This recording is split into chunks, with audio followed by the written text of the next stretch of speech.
Usog na. Ayun, kapit. Gamay kulang. Lapaw na. Laban na. Sige, before na mato sa pulong sa Ginoo nga atong pagkasalo-saluhan karon nga gabihion, nalang ko ipangutana no sa tuwa. Pwede ka mo tubag, pwede po dili. Mas nindot yun nga na kay katubag. Are you ready? So, kisa may hilig or kisa may kadalasan gini na ay makadawat og mga invitation nga ga-invite perminti sa imo mga big event or sagaran kisa may bagong na-invite diri mahimong ninong. May mga ano mga invitation. Kung may mga big event ba nga i-invite ka or sa government i-invite sa may na di ko alam na mga experience. For example, ang Valencia City maghimo og kanang big event unya isa ka sa napilian nga mo mo attend. Unsa kay imong pation? Nabang sina. Aha, nanglabag si Nina. Mangabang. Mangabag si Nina. Mangabag si Nina. Preparahan yun. O preparahan yun, di ba? Preparation yun. Ang uban magpalit yung bagong si Nina or mga slacks ka diha o mapugig kita na okay siyempre ang nag-invite sa imo ang city ba no? So yeah, naagid kay ang damay gid di pwede nga mato ka dito nga naka short ka or naka simple ra imong attire.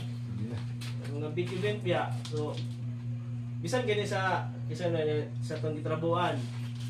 Diba? Kung nang-invite ka sa tuwang pagiya sa imong gitrabuhan nga company. Invite mo tanan. Labi na ingon nga pila imong asawa. Di ba may nga di ba mga opportunity po na sa side sa asawa. So mangandam. So di ba nga na. So naay mga pipila ka tawo nga pilion nga maka-apil na nga mga event kay dili tanan nga pwede maka-apil. So dili pwede kay namin nakabutang dito sa invitation niya. Attire, na dito dapat may suoton nimo. So mo ito imong preparahan, di ba? So isip nga kita nga maapil ta na nga invitation matagaan ta na ma-happy bi punta no kay yung duwan kaya po ko nila do. Ano ba?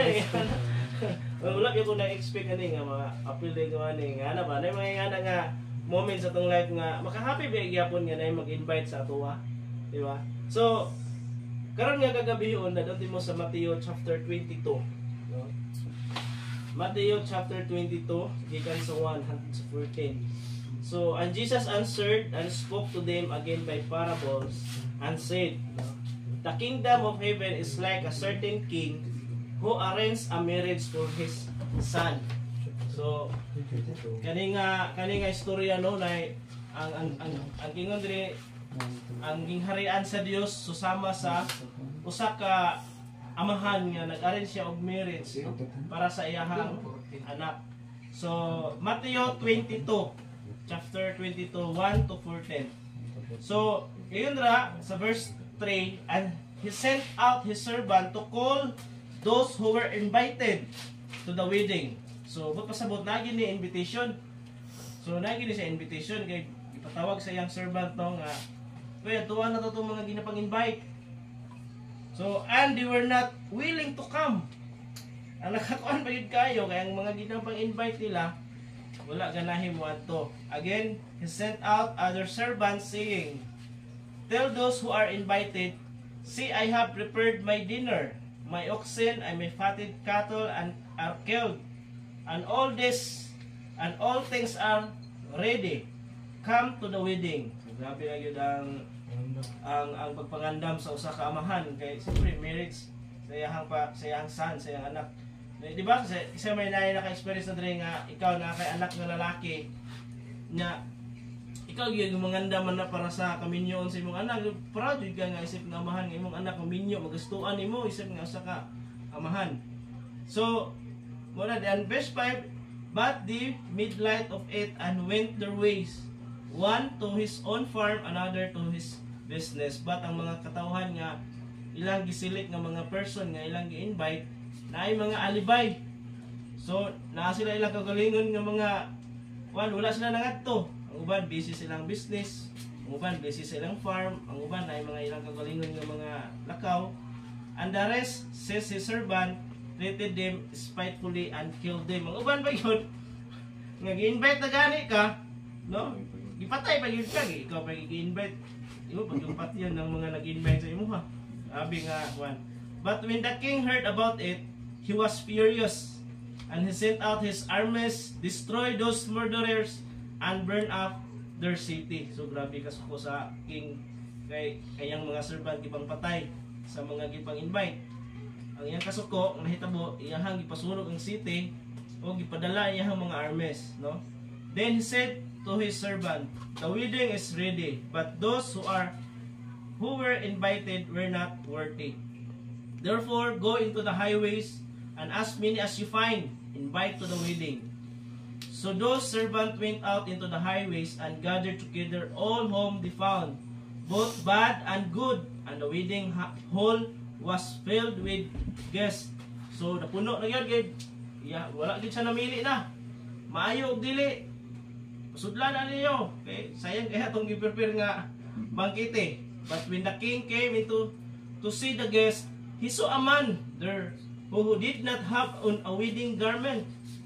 So, ang nahitabo na, pagsulod sa usa ka king, kasi nakita nito nga sa katawo, wala man ni nakasuot o wedding pang-attire. Oh, dili man ni pang wedding niya, habang kaon ra man niya ang attire. So he said to him, friend, how did you come in here without a wedding garment? And he was speechless. No? Then the king said to the servant, bind him hand and foot, take him away and cast him into outer darkness. There will be a weeping and gnashing of teeth. For many are called, but few are chosen. So, salamat kayo sa mensahe sa Ginoo nga atong gipasa karon.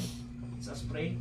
Ginoo, salamat Lord aning kagabion sa imong kamayo sa imong kinabuhi. Salamat sa protection nga nakabot ninyo. Labaw sa tanang Ginoo, invite your presence to be with us this evening. Giyahin mi, open our hearts, Lord, our minds, spiritual nga panghuna-huna, Ginoo. Then masabtan na mo ang imong mensahe kung unsa man imong ipabor sa mo karon. Salamat Lord sa wisdom nga gikan lamang diha kanimo ipinako Ginoo nga imong pagagamiton. Salamat Lord nga padayon kanimo Ginoo hatagan Ginoo og wisdom gikan kanimo, and Lord ang mga mensahe nga mogawas sa akong mga baba Ginoo gikan lamang diha kanimo. Kanamo tanan Lord nga nagatipok karon gagihupyo na proteksyon ni kini nga panimalay. Cover this place Lord for your most precious blood in Jesus name. Amen. So kani nga istorya is a parable ni siya nga gingon sa ni Jesus, si Jesus ang istorya sa iyang mga disciple and sa mga tao nga nakapalibot ani kay ang iyang mga audience ani dili lang mga disipulo ni Kristo. So naayang mga audience ani is daghan kayo. Naay mga katong mga Parisiyo, mga Sadusiyo, katong ana ba? So mga Jewish nga mga leader mo ni ang iyahang audience then ang mga disciples. So daghan kayo. So mayon si Jesus nga ang gingharian sa Ginoo susama niini. So nayo sa kahari nga nag-prepare siya og bangkite para sa kaminyoon sa iyang anak nga lalaki. So kani magong son is mo ni si Jesus Christ. So ang iyang manggong minyuan is ang iyang church ang kita. So mo na siya ang gikuan ba. So Jesus tell the parable of king who prepared a wedding banquet for his son. So those invited refused to come, making excuses, even mistreating and killing the servant. Kanis lang nga mga tao na is the king that invited. Kanis lang nga mga tao mo ni katong mga tao nga mga Parisiyo, mga katong bitong mga tao sa una nga ilahang gina-persecute ang mga katawhan, mga Kristohanon nga ni mga disciple ni Kristo. Mo ni yang giistorya ato nga time kaya ang mga katawhan magud sa Israel or dili sila ga believe ni Jesus Christ ba? Dili sila ga believe ni Jesus nga ato nga moment, ato nga time. So mo ni nga istorya niya ngadto sa iyang mga katawhan. So na invitation, na siya tulo ka klase nga invitation nga gihatag si Lord sa tuwa karon nga kagabion na igsuon. No? So mo na ato ang istoryahan karon na ang usa nga klase nga mga invitation nga iyang ipaabot sa tuwa karon nga kagabion na. No, tanaw na to kung appeal ba gyud ta sa unsa nga klase nga invitation na to madawatan karon. So una nga invitation is God's graceful invitation. No? The king prepared a feast not for himself but those other to enjoy. So wala lang nag-prepare ang atong God the Father in heaven og bangkite para sa iyang kagalingon, but para sa iyang mga katawhan nga ma-enjoy niya nato, no, ma-enjoy nato ang blessing, ma-enjoy nato ang iyang panalangin. This show God's heart. He desired fellowship with His people. But the first invited guests represent katong mga akong ingon sa kanina sa tuwa is mga leaders sa Israel, mga nag-reject ni Jesus, no? Then daghan pa ito akong mga gipangkwasa. So ang ato pangutana sa tuwa karon, how often do we take God's invitation lightly, like those who were so busy with their own affairs? Kaya bitong na-invitation si Lord sa tuwa kay ang una is God's graceful invitation. So ang invitation ni God nga gihatag sa tuwa is grasya, no? Grasya siya, dili siya through sa tuwang binuhatan di ay dili tungod sa atong binuhatan ma-invite ka sa kingdom ni Lord, no? Dili tungod sa iyang dili tungod sa atong mga good works ma-invite ta sa kingdom ni Lord, but through sa iyang grasya. Ang grasya sa Ginoo mo'y naghatag og invitation sa tuwa nganong kita karon nga nagkahiusa ta diri, nagtapog ta para sa iyang mensahe. Amen. Isa may nakaingon nga tungod ning kamot ko tungod kay nindot ko mo trabaho niabot ko ani nga wala dili kita makaingon ana, no? Dili kita makaingon nga tungod sa atong mga binuhatan is napil ka sa invitation. Muna akong itaytulan niya akong mensahe is totally life transformation. No, totally life transformation kanang tibuok gyud nga kabaguhan sa ato ang kinabuhi. No? Nga naman akong gibutangay kay kaduha is kaduha is the urgency of responding.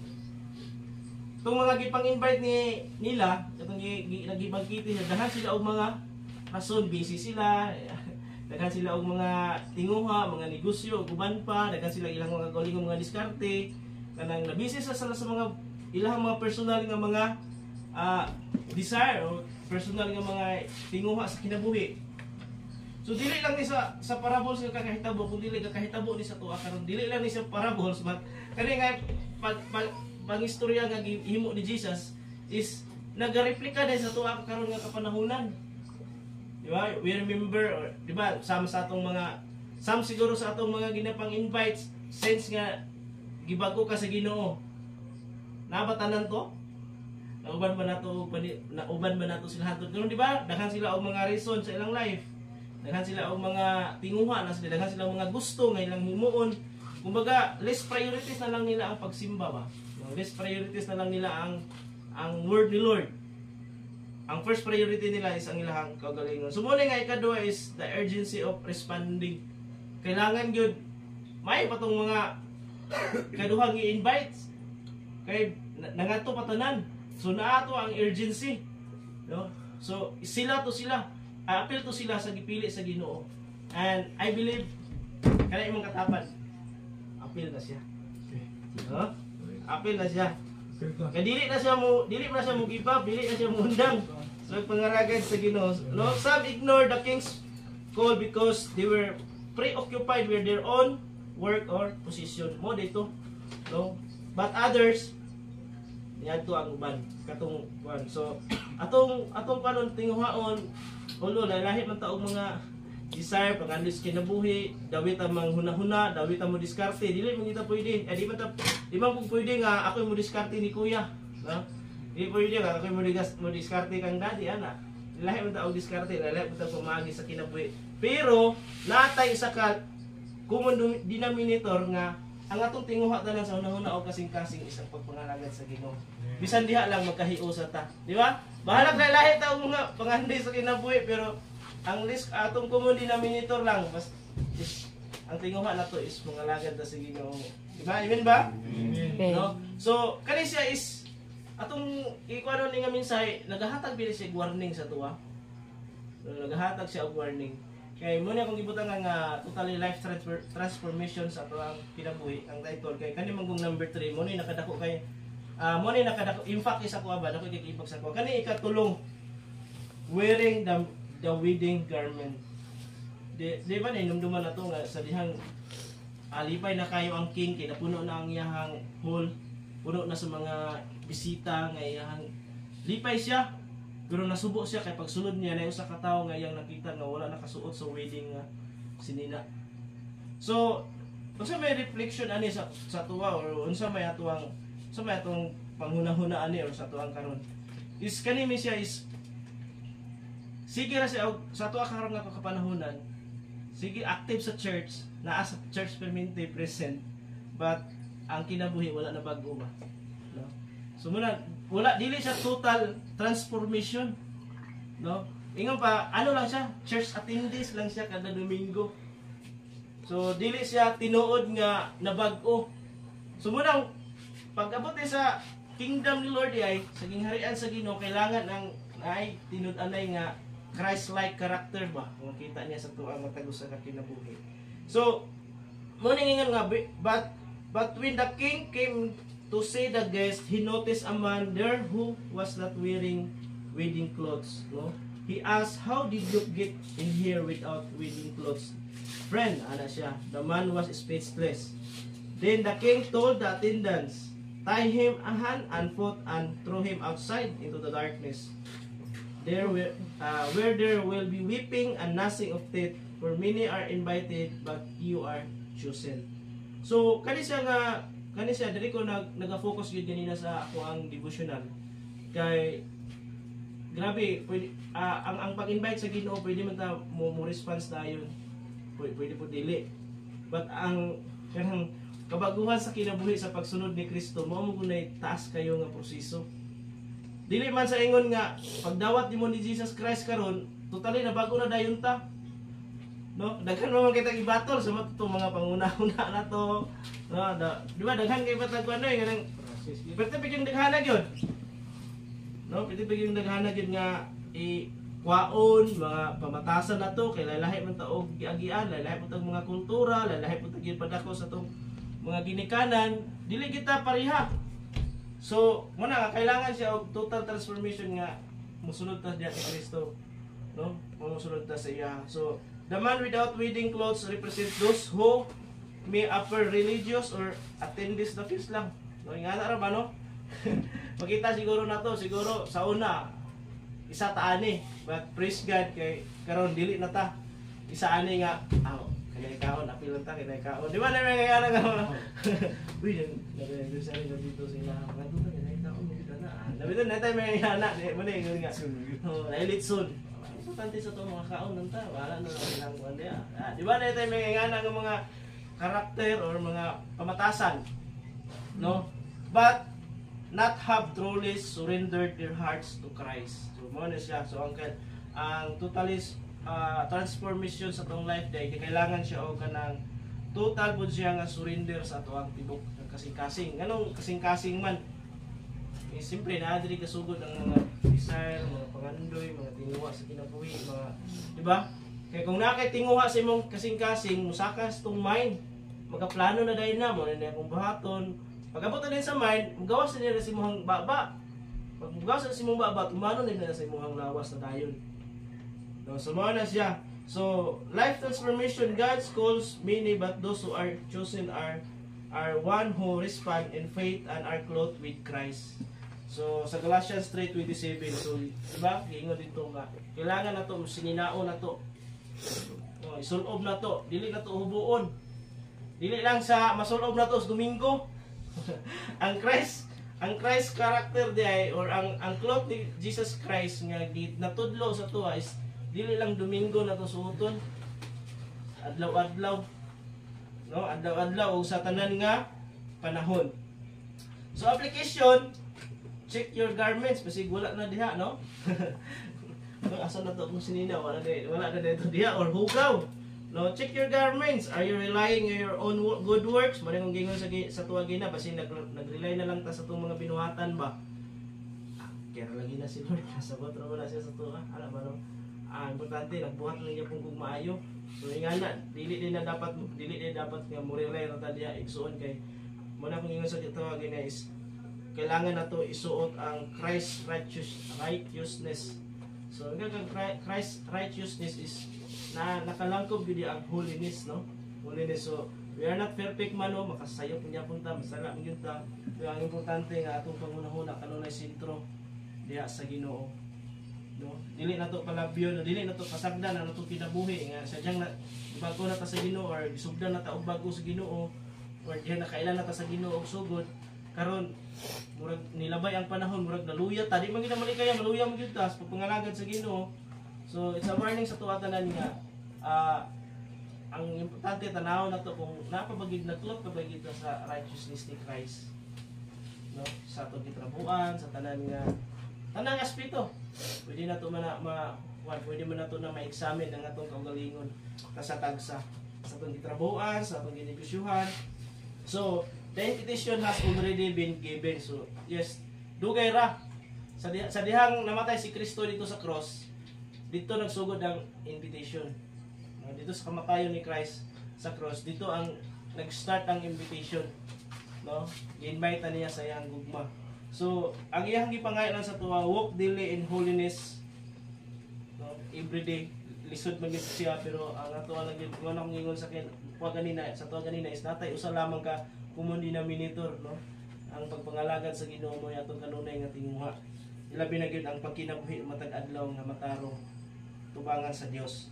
Then katulo is respond fully, don't just show up to faith, let it transform your whole life. So dili lang yung naata permente presenta sa atong mga prayer, sa atong mga kalimbahon, o tanan ng mga activity naata pero naata tayo wala pa gyapon na change totally ang atong kuan. So mo na to ang paninguhaon, dili man tayo ngon nga accepted ta tanan ni kay kada usa nato namang kita mga weaknesses. Isa may walay kaluyahon sa tuwa. No, sa mga lalaki kabalo ta kung sa atong kaluyahon. Weakness na to, di ba? Kabalo ta na. No? No? Balo gyud ta na, mao gid pinaka-weakness na to, mga lalaki. Sana. Sana. Mulingi, masang gudroy. Mulingi, bisa ko drive. Usay happy ta, bigay ni ka-break. So, mao gid ang pinaka-weakness gid nato, no, mga lalaki kay mga magre kanunay nga kakita magusisita na gud nga mao gid nato ang weakness. So muna daghan kay mga tentasyon nga gina-offer. Kabantay mo sa Bible. Ang tanan gina example about sa is kanang nga klase nga temptation. Di ba? Dahan kayo, dahan kay kahitabuan na kay David, ang Joseph, ang Samson. Tungod kay mo weakness na sa laki. Solomon. Oh, ito yung naghana. Solomon. Di ba? Dahan kayo. Halos tanan nga mga great nga mga Bible character gikan sa Old Testament hangtod sa tuwa karon kapanahunan. Kana nga klase nga tentasyon wala ta nakahuna ana o naka-realize. Kaya mo gid pinaka weakness gid sa ato, no? Mga lalaki. Si Jimmy Swaggart po sa una, grabe ka, sikat na tabak na. Di ba? Babae. Daghan po ta og mga men of God. Nga natintal ana.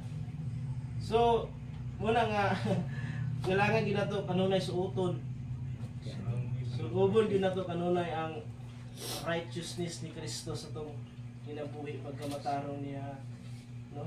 So, ato ang pagampo ani nga kanunay nato i-invite si Lord sa atong tagsa kinabuhi every day.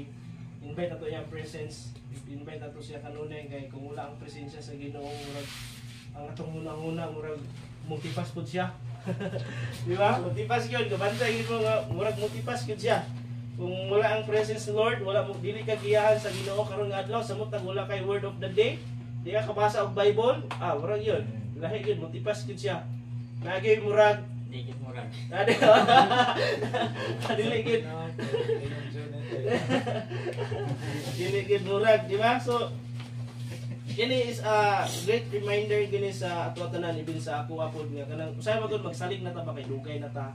Ngana bitang dugay na ko kabalo naman ko na. Kanay ngana bitaw.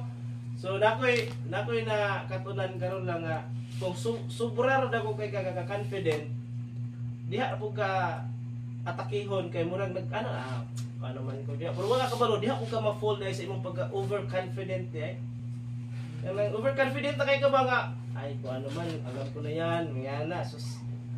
Wala po ka kabalo nga diha po day ka takihon di ay diha po ka ma-fall. No? Oy, kumpiyansa mo. O wala kay kumpiyansa. Kaya kumpiyansa lang kay kanto ba kay ano naman ko kayo kanang ay ngali kabalo naman ko ana. Muras man gina ko ng Genesis paingon sa Revelation.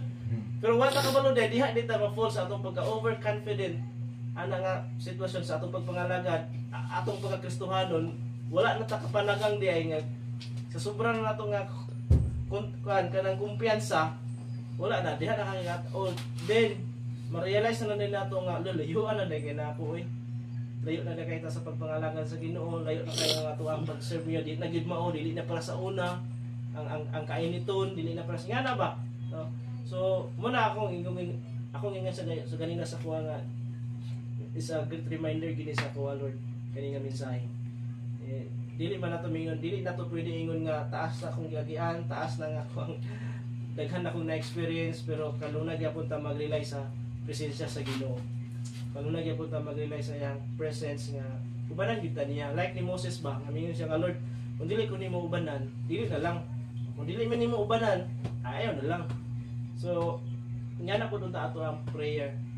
Kanunay na to ang suuto na to ang pagkamatarong ni Kristo sa atong matag sa kinabuhi. Kaya para dili ta mahisama. Kasi confident ta kita ba nga malangit na gid ko ani. Kaya naman overconfident ta kita nya pagabot sa judgment day kay apil day ka atong wala kay sinina nga pang Wala labot. wala day tay apil. Kaya na kay Albert. So kano ani reminder kay dako kay siya nga pagpahinomdom sa tuwa ba. Isip nga mga Kristohanon nga taas dugay na nangalaga, dugay na bago. Lahi ra gito di ba katong bago pag gito na lami pa kayo mo hang feeling sa to eh nangalaga sa Ginoo. Pero sa dihang nagkadugay na murag lahi na pud siya. Kat karon gay pahinomduman na pud sa Ginoo pagbalik no kay dako pud kayo ni nga impact sa tuwa kay kaming September 28 namday big event no. So ingon pa dili ta mamili bad or good, invite na to. Ang importante lang ang Christ righteousness mo atong masuot ug ato pong maipa sulog sa ilaha. Pero pinagi ra po na sa tuwa kay kung wala life transformation totally sa atong kinabuhi, di po na nila makita sa atong ginapag-invite nga ngani kita. Yan ito mga Kristohan. Amen. Amen. So praise God ug daghang salamat ng gabi sa tanan. Good evening. Ito may brother, prayer. Ay, dami. Dami. Kapag sa imong garbo. Yan pa. Yes. Di na maulap. Yan na, wala. Pero okay. Wala, alas nilbin man. Hindi na lang ta. Hindi na lang ta. Wala nang napugos. Taas mo kaya itong prayer, no? Tapos ngayon. Ano may mga makabasa ng grupo-grupo lang ang naikuhan kaya pag-declare ba? Kamang nakay mo Brad. Pamutulo lang dia. Si Kuya Dennis, dire ka sila kaya pamutulo ni James ni engineer.